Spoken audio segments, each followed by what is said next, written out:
Hello बच्चों, let's read this question.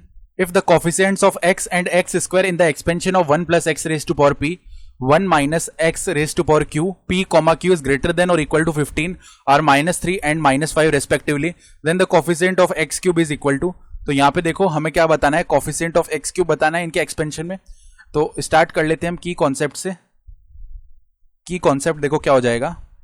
हम जानते हैं कि 1 plus x raise to power n इसका जो एक्सपेंशन है वो कैसे करते हैं, 1 plus n x plus n multiply में n माइनस 2 अपॉन में 2 फैक्टोरियल, ठीक है, और मल्टीप्लाई में इधर एक्स स्क्वायर आ जाता है, प्लस में एंड सॉन, ये ऐसे ही चलता जाता है, ठीक है. और अगर हम 1 minus x raise to power n इसका एक्सपेंशन लिख रहे हैं तो 1 माइनस एन एक्स प्लस में n मल्टीप्लाई में n minus 1 x square upon में 2 फैक्टोरियल, और माइनस ऐसे ऑल्टरनेट माइनस प्लस चलेगा, ठीक है. तो अब देखो यहाँ पे क्या करना है हमें. यहाँ पे क्या दिया हुआ है, 1 plus x raise to power p multiply में 1 minus x raise to power q. तो इनके हम बारी बारी एक्सपेंशंस लिख लेते हैं. तो 1 प्लस में क्या बनेगा, px प्लस में p मल्टीप्लाई में p माइनस 1 अपॉन 2 फैक्टोरियल, ठीक है, अपॉन 2 फैक्टोरियल, और यहाँ पे एक्स स्क्वायर आ गया. इस तरीके का टर्म है.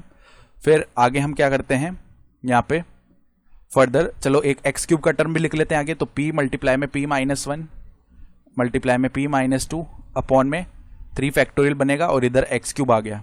यहां तक हमने लिख लिया, और आगे एंड सॉन.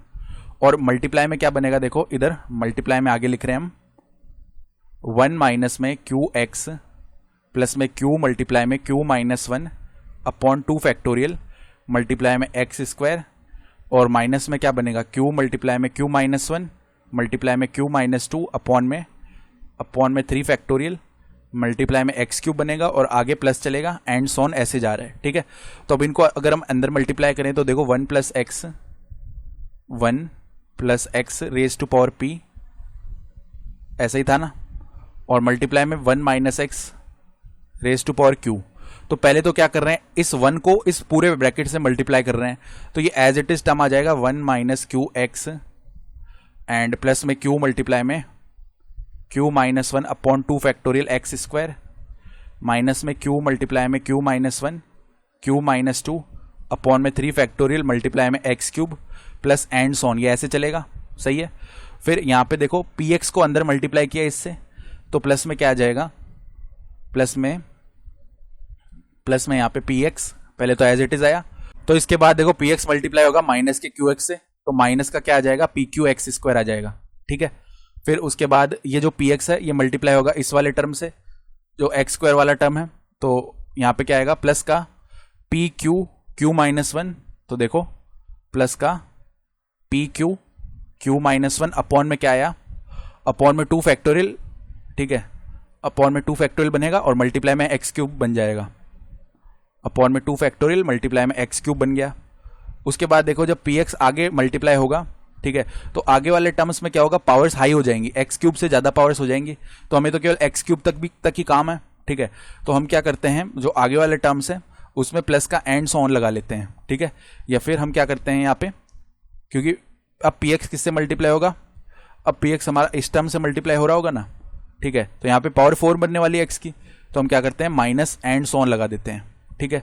फिर आगे वाले टर्म को मल्टीप्लाई करते हैं, तो पहले तो ये एज इट इज आ जाएगा, प्लस में p मल्टीप्लाई में p minus 1 x square upon में 2 फैक्टोरियल, ये आ गया एज इट इज.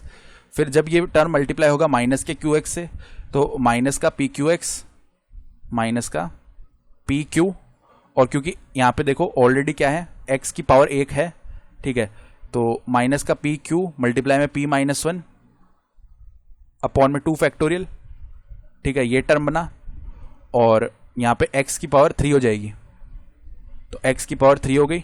अब आगे वाले टर्म का तो हमें काम ही नहीं है, ठीक है. तो अगर हम आगे ले जाना चाहते हैं इसे, तो प्लस का एंड सॉन लगाकर छोड़ सकते हैं, ठीक है.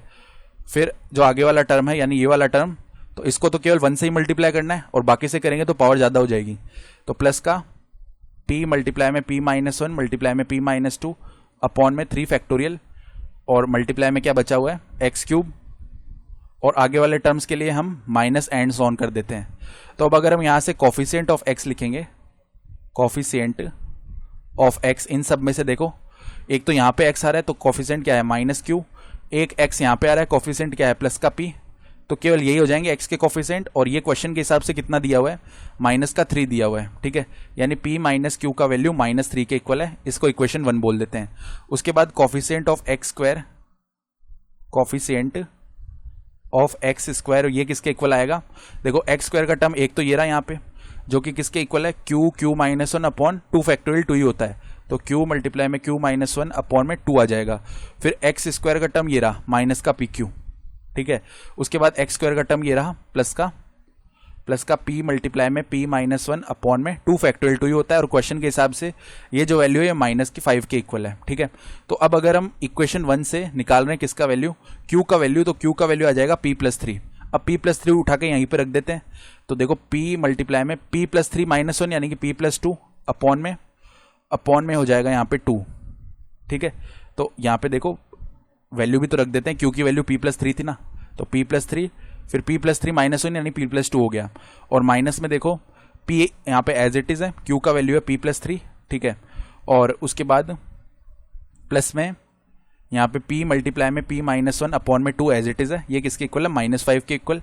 यहाँ से हम एलसीएम ले लेते हैं, तो एलसीएम आ जाएगा हमारा 2, ठीक है, 2 एलसीएम आ गया। अब देखो यहाँ पे मल्टीप्लाई कर लेते हैं, तो p square plus 5p plus में 6 मिल जाएगा, फिर यहाँ पे माइनस में 2 अंदर मल्टीप्लाई हुआ, ठीक है, तो यहाँ पे 2p स्क्वायर और -6p, तो माइनस का 2p स्क्वायर ये बनेगा, और यहाँ पे देखो क्या था हमारे पास, क्योंकि माइनस पहले से आगे लगा हुआ था ना, तो चलो इसको एक बार ऐसे लिख लेते हैं, -2 मल्टीप्लाई में p+3 ऐसे लिखा हुआ है, तो -2p स्क्वायर -6p बनेगा, -2p स्क्वायर माइनस का 6p, सही है।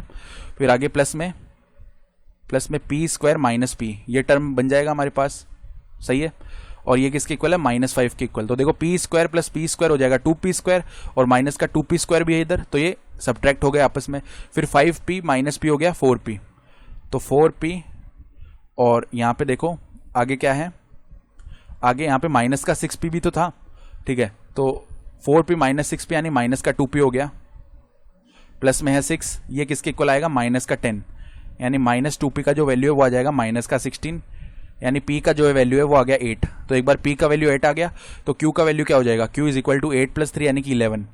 तो p और q के वैल्यूज आ गए। अब हमें कॉफिशिएंट ऑफ x क्यूब निकालना है, तो देखो कॉफिशिएंट ऑफ x क्यूब उसी एक्सपेंशन से लिख लेंगे, कॉफिशिएंट ऑफ x क्यूब, ये किसके इक्वल आएगा, यहाँ पे देखो x क्यूब के टर्म्स क्या क्या है, एक तो ये रहा जो कि है -q मल्टीप्लाई में q -1 मल्टीप्लाई में q -2 अपॉन में 3 फैक्टोरियल जो कि 6 के इक्वल होता है, ठीक है।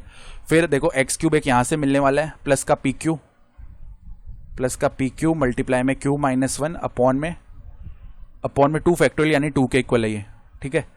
फिर आगे देखो x क्यूब का टर्म ये रहा माइनस का पी क्यू मल्टीप्लाई में p -1 अपॉन में मिल जाएगा हमारे पास में 2 फैक्टोरियल यानी कि 2, और उसके बाद देखो एक और टर्म है x क्यूब का ये रहा, प्लस का p मल्टीप्लाई में p -2 whole upon the value 3 factorial यानी कि 6। तो यहाँ पे p और q की वैल्यूज रख देते हैं, तो q का वैल्यू कितना है, 11 है, तो माइनस का 11 -1 यानी कि 10 हो गया, 11 - 2 यानी कि 9 हो गया, अपॉन में 6 है, ठीक है। फिर प्लस में पी क्यू यानी कि 8 मल्टीप्लाई में 11 हो जाएगा 88, और 11 - 1 यानी कि 10 हो गया, अपॉन में 2। फिर माइनस है इधर, ठीक है, माइनस का 88 p -1 यानी कि 7 अपॉन में 2 हो जाएगा, प्लस का देखो 8 मल्टीप्लाई में 8 - 1 यानी 7, 8 - 2 यानी 6 अपॉन में 6। इसको सॉल्व कर लेते हैं, तो यहाँ पे अगर डिवाइड करेंगे किससे, 3 से, तो ये 2 टाइम्स हो जाएगा, ये 3 टाइम्स हो जाएगा, 2 डिवाइड कर देगा 10 को 5 टाइम्स, ठीक है।